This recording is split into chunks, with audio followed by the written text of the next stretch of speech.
बिस्मिल्लाहिर्रहमानिर्रहीम। हम इस वक्त खड़े हैं सनब्रिज फ्लोर मिल में, जो पाकिस्तान की एशिया की बड़ी मिलों में आते हैं, जहाँ पे पीसा लगी हुई मशीन। इदरीस साहब मौजूद हैं, फरूख अमीन साहब मौजूद हैं, ऑनर जिस कंपनी के। बहुत बड़ा ऐलान है पाकिस्तानियों के लिए। हम कोई सियासतदान नहीं है जो आपको बताएंगे जी इसको जेल में डाल दो, उसको निकाल दो, उसको बाहर भेज दो, उसको ये कर दो। लोग मर रहे हैं, पाकिस्तानी मर रहे हैं, भूख से मर रहे हैं, जिसपे कोई सियासतदान बात नहीं कर रहा, कोई सियासी पार्टी बात नहीं करी, सब अपनी सीटों पर लड़ रहे हैं। बहुत बड़ा ऐलान है ताकतवर पाकिस्तान के तहत 10 लाख घरों को अभी इस 1.5 महीने के अंदर राशन देना शुरू कर देंगे और साल सिलसिला चलेगा। टोटल 20 लाख खानदानों का प्रोजेक्ट है। हर महीने 20 लाख घरों को मुफ्त राशन जाएगा। एप्लीकेशन आ रही है, अभी एप्लीकेशन 1 मार्च को आ रही है, उसको डाउनलोड करें, अपना डाटा उसके अंदर लिखें। हर महीने आपको पाकिस्तान की सबसे बड़ी कोरियर कंपनी घर पे राशन पहुंचाएगी।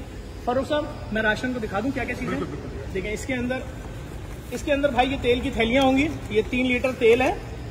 उसके बाद इसके अंदर ये चावल है, 5 किलो अच्छा वाला चावल है जो किसी अमीर खानदान में खाया जाता है, अमीर घर में। उसके बाद ये चीनी इरफान पकड़ो। उसके बाद ये मुख्तलिफ दालें हैं, आपके बच्चे अभी हर तरह की दाल खा ले भाई, ये दालें हैं मुख्तलिफ। उसके बाद ये इधर आगे आ जाओ, ये 5-5 किलो वाले 2 आटे के पैकेट है, नमक है। उसके अलावा ये तो है 4 लोगों का राशन। अगर 2 लोगों की फैमिली है, ये 2 लोगों वाला पैकेट आ गया। अगर ज्यादा लोग भी हैं, आपने उस एप्लीकेशन में लिखना है, ताकतवर पाकिस्तान के नाम से प्रोजेक्ट है, आप देख लें इसको। ये इसकी प्रोजेक्शन शुरू हो चुकी है, इसका ऐड वगैरह भी आप देखेंगे, सारी चीजें इसकी आना शुरू हो चुकी हैं। सिर्फ गुजारिश करूंगा इस वीडियो को लाजमी रीट्वीट करें, लोगों के इल्म में आए कि लोगों को जिंदा रखना है पाकिस्तानियों को। हमने कोविड में लाखों बोरे राशन बांटा, हमने सैलाब में लाखों बोरे राशन बांटा, पाकिस्तानी जिंदा रहे। तो बैरून मुमालिक मुकीम पाकिस्तानियों को भी गुजारिश करूंगा इस प्रोजेक्ट में साथ दें। इस वीडियो को लाजमी शेयर करके रीट्वीट करें। शुक्रिया।